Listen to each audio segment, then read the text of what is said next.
Hi everyone. So, gaano ba kahalaga ang blood of Christ?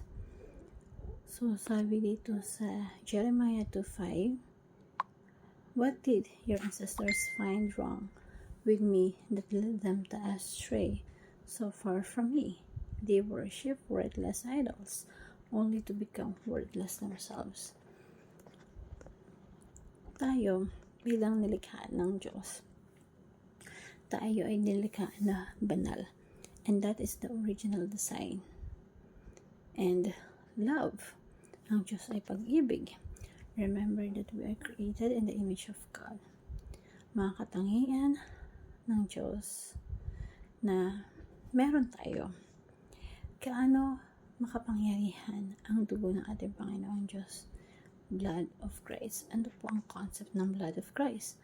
Blood of Christ is the phrases referring to Christ's death in saving aspect, since the blood he shed on the cross was the clear outward evidence that his life blood was poured out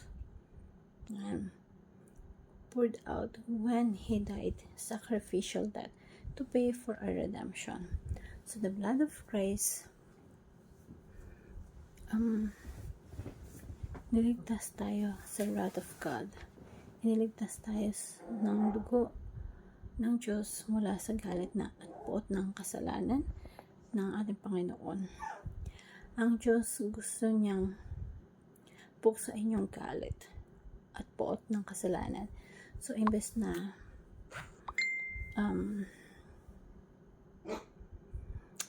galit ang bumuhos, is binuho ang bumuhos ay pagpapala. So, Jesus, siya yung sumunod sa lahat ng pinag-uutos ng Diyos perfectly. Siya ng katawang tao. Diba?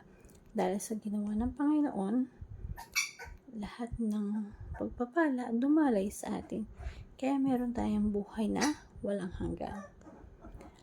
And sabi nga dito sa John 3:36, "Whoever believes in the Son has eternal life, but whoever rejects the Son will not see life, for God's wrath remain on them." So, ginawa ni Kristo na pahawi lahat ng galit ng Panginoong Diyos. We are now justified in His blood. Yung hostisya ng Diyos, ibinuhos kay Kristo. So, to reconcile all things back to God. So, the purpose of blood is reconcile all things back to original created. Magkaroon ng kaayusan sa lahat ng bagay. So, that is the reasons why we are created to the bigger image of God. And hope you learned something. Thank you everyone, and God bless.